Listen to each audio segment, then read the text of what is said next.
Bum bum bum bum bum bum bum bum bum bum bum bum.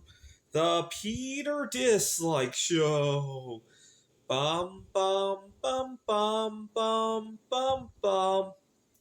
Oh, happy Friday. Please continue to pray for me by leaving a dislike in this video. I'm having mixed bag feelings. It's November of 2024. It's been 2 years and 2 months since I moved to Phoenix, right? Previous to that, I lived in Seattle, Washington. The main reason I moved here is that during the quarantine, I spent 3 months living here. The cost of living is considerably less here. Over in Seattle, I was regularly having to live out of my car, and also I I could afford a few more luxuries here in the Phoenix. As much as I complain about wishing I could be out there more, it could be a whole lot worse if I were living in Seattle, Washington. Right? Uh, Food is more expensive there. Various outings are more expensive.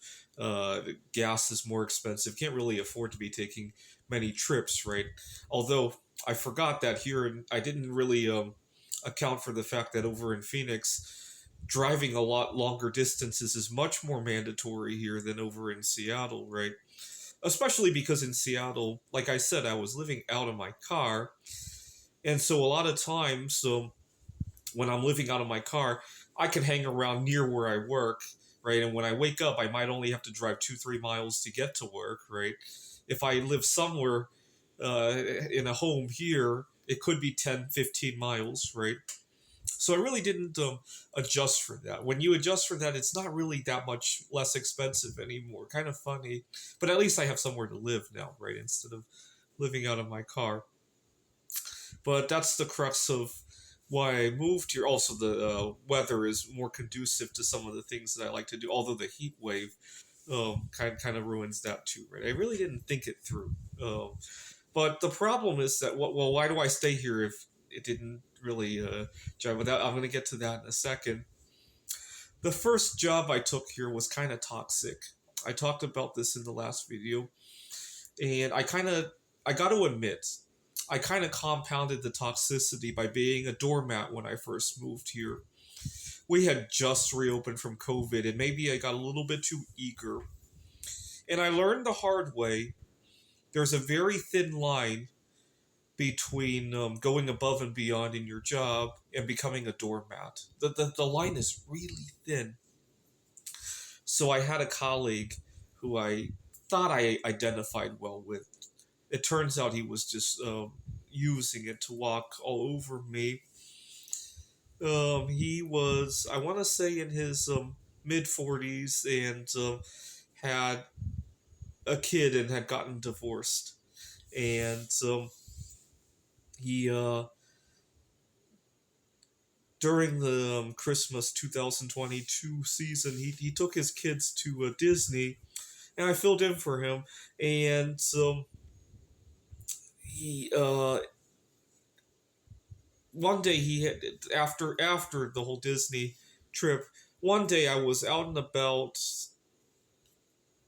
doing whatever I was doing on a Wednesday, and he called me urgently saying that he I was work. This was a tutoring center. He was working with a student in calculus, and he thought that I would be better suited, and asked if I could come in. And somehow I flew in there in 2 minutes. I can't remember how I even got to the center in time. Right, this is Scottsdale, Arizona. We're talking about. I got there, and he the student really loved me, and our boss scheduled me for that student twice a week after that. And the problem is that the student was only available in a very awkward time of the day. And I explained that to my boss, and he didn't really appreciate the fact. Our boss was in his early 70s and had come from a different generation and didn't appreciate the fact that having a broken shift like that really pigeonholed a lot of other things that I wanted to do, right? I don't know if anybody here is a little bit older. Feel free to leave a comment on what your generation would feel about that. Right, the kid was only available from 1 to 2 p.m. My other work didn't begin until 3 p.m. Well, you might think that's not a big deal, but the center is in a part of the campus is in a part of town that I really have no other business being in. Right. I didn't have any errands to run there. I didn't have a favorite restaurant. Even if I did, I couldn't afford to eat there twice a week, right? And all the other stuff, right? I'd much rather be at home. You guys know what my other career is, right? I can't really do that on the road either.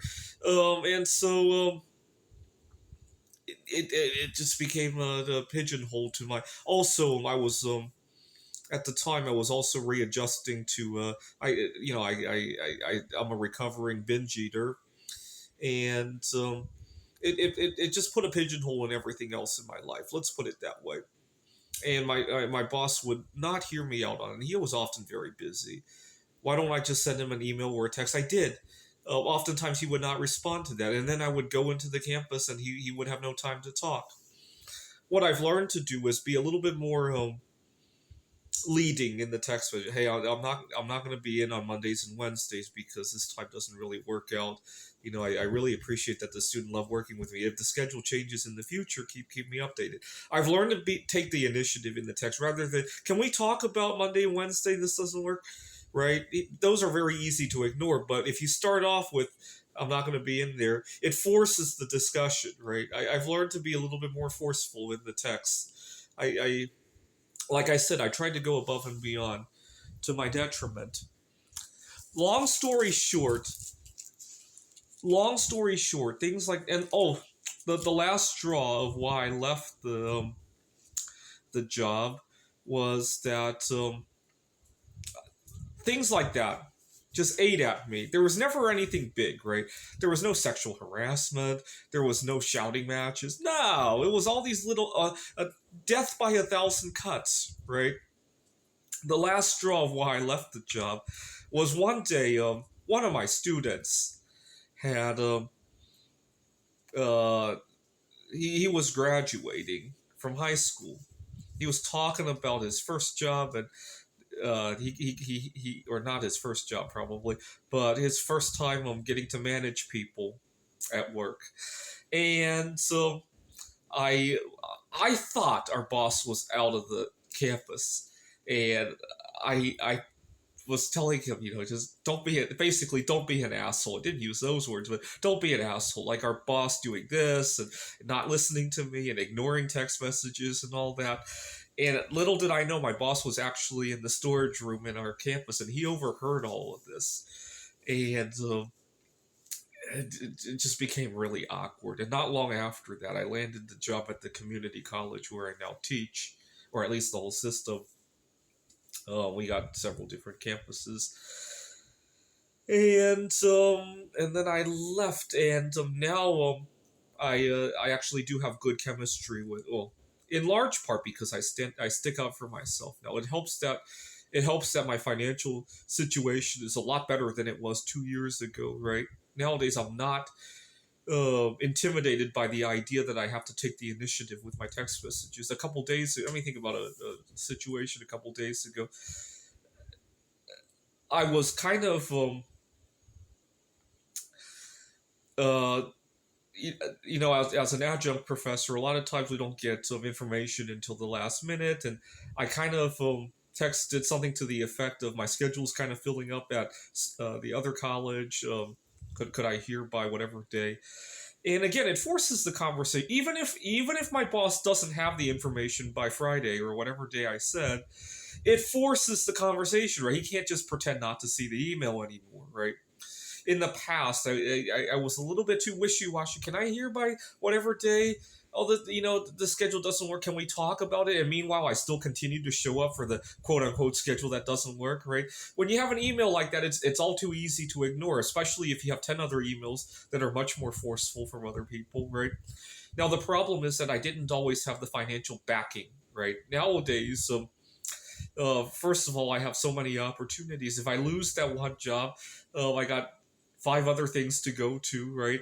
And also, if I lose all of them, I have some financial footing to go look for other work, right? I didn't always have that, right? And that's why I've been very hesitant to spend money because I know, for example, my first day on the job, I had I talked about this in another video. I had a colleague I was talking to. He was drinking coffee really loudly in a disgusting sound. I hate to use the word disgusting, but it was enough that it made me wish I could teleport out of the office, right?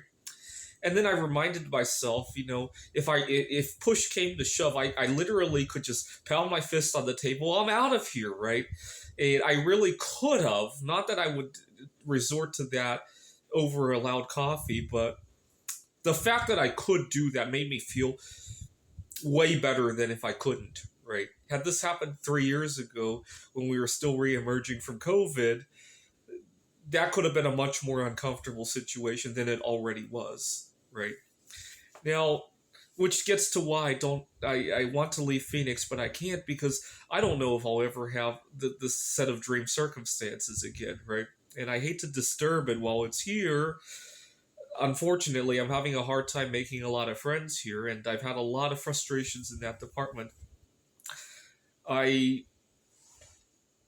a time, there was a time that I was going to 5 different meetups that were scattered throughout Phoenix, right? Right now I live in Apache Junction because that's where I'm teaching. I got an early morning class at CAC, 10:30 in the morning. I'm not an early morning person. The prospect of waking up at 9 o'clock really scares the crap out of me, especially when I set the alarm for 9, right? And then I look at the clock, it's 2 a.m., 3 a.m., and I'm scared to go to sleep because I fear I'll oversleep. Next thing I know, it's 4, 5, 6. I'm scared to sleep. And I don't know why it turns out like that. I sometimes try to remind myself 9 o'clock is just one time amongst the whole cycle of times, right? In fact, 9 o'clock is the same as 2 p.m. somewhere, right? And yet, if I have a 2 p.m. class, it's not like I'm afraid to sleep at 7 in the morning or whatever. It just doesn't make a whole lot of sense, right? But I live here in Apache Junction. All the meetups are in downtown Phoenix, or worse yet, in Scottsdale. Maybe Tempe is a little bit more acceptable. Sometimes in Levine. I would go there hoping to make a move on a girl, and then I drive all the way there. Something happens, she doesn't show, she's sick or whatever, or the circumstances didn't line up. Now, what's really frustrating is that we're getting close to the winter holidays, obviously, and I had hoped to do some traveling. I live about 10 hours from Yosemite, and I'd gone there a few other times, and I also thought about going to there's a backgammon tournament in mid-December in LA. I could go there at the same time, but I hate to go there when my situation in Phoenix is so on shaky ground, right? And but if I don't do that and I wait, who knows if I'll eventually connect with a girl here. But if I do, it'll be at least until summer before I have time off again. See, the time, the money, and the circumstances never line up for me to take that trip, right? There was a time when there was I had an okay situation in terms of connectivity here in the Phoenix area, but then I didn't have the time to go travel, right? Early on when I first moved here, I didn't have a whole lot of money. You get the idea, right? That the stars never seem to line up for a trip for some reason, right? Anyway, and so yesterday, November 7 was Mary Curry's birthday. I had scheduled a day off. I was hoping to go to my favorite restaurant and maybe I was even thinking about singing a song. I still might do that for Mary Curry, parody song. I have to write some words. But Tuesday, the students got their exams back, and I was reviewing what went wrong, and one of the students came to my office, and we had a good discussion, and I thought to myself, gee, I can't leave the students with a substitute teacher on Thursday. and so I canceled the day off so that I could because let's face it, being in the classroom takes my mind off of the fact that of my non-existent social life here and how it's putting everything on hold in my life. Just the other day, as class was being dismissed and I walked out of the classroom, I opened the door and literally there was a breeze coming in from the outside, and the breeze kind of hit me like a ton of lead weights, bismuth weights, if you will. That the outside world is so cruel, right? And it really did. It really did. It was an awkward feeling. That's why I had to describe it in so much detail. That it was really windy that day. Go look up the weather. It was a week ago, last Thursday afternoon. It was kind of breezy. See if I remember that correctly. But it's November 8th, and I really hope between now and we got a month, I guess. Fortunately, I had a good conversation with our church pastor. I just need to go on a couple dates between now and December. Make me feel like I'm getting somewhere so that I can book that trip to Yosemite and the backgammon tournament in LA in confidence. And while I'm there, have somebody to text home about my trip, and then I'll get the engine going again. Although I'm not so sure about wanting to live here in Phoenix during the summer again. It was kind of hot, right? I'm thinking about looking for other work, and I already committed to some classes to teach in the spring semester, but maybe I'll book out of here in May, right? It's kind of rough because I really am getting somewhere with my job. I'd hate to quit a dream job, right? Because you never know if those same things are going to line up again. The other thing I thought about is that the college I'm teaching at does have some remote classes, and maybe I'll continue some remote work there. Just keep the connection open, just in case wherever I'm thinking of moving to, it doesn't turn out right, because obviously Phoenix didn't turn out so well. Uh, so my big picture goal is maybe hit the ball out of the park this spring, which is not hard for me to do because I'm burying my head in my work to hide from my social failures, right? Bury my head in my work over the spring, hit the ball out of the park, and then come March, April, talk to my dean and say, I got some aging family members that I got to tend to. I'll take remote work. If that goes well, then I'll try moving to wherever I'm thinking of moving, continue my remote work, and then look for work over there too. And now I'll have two options, right? That's kind of my big picture goal at the moment. But I do hope to take a vacation during the Christmas holiday. But I want somebody to be able to text home to while I'm on the trip, because that's what really allowed me to go to Taiwan. You remember the summer before COVID. I had a really good summer that year, right? Okay. Um, but at least at least there are things that are better now than 2 years ago, right? I'm a little bit worried about one thing though. I got such a high mark on my student reviews this semester that let's face it, I was hiding out in my work, right? Eventually, hopefully, I won't. Obviously, it's not sustainable. I'm not gonna continue to have failure after failure in my social life, hide out in my work for the rest of my life until I retire. Right? No, that's not sustainable either. But eventually, I'm gonna actually want to have a life, right? And I'm probably not gonna hit those same marks again, right? I kind of ran into part of the reason that I my last job at another college in Seattle didn't work out was I had a problem just like that. COVID had just hit. I was hiding out in my work, and I hit a really high mark that spring semester of 2020. It helps that so many of my colleagues were mentally checking out of work, and even though we were remote, I really went above and beyond with a lot of my students. I got very high marks, and I could never match that again. And it's not like I completely slacked off. The don't forget, in the fall of 2020, a lot of my colleagues completely left their jobs.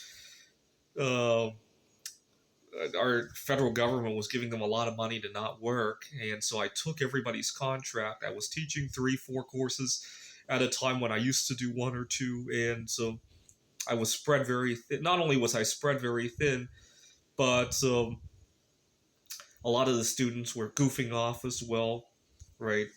You got to remember the sentiment we had in September, October 2020, and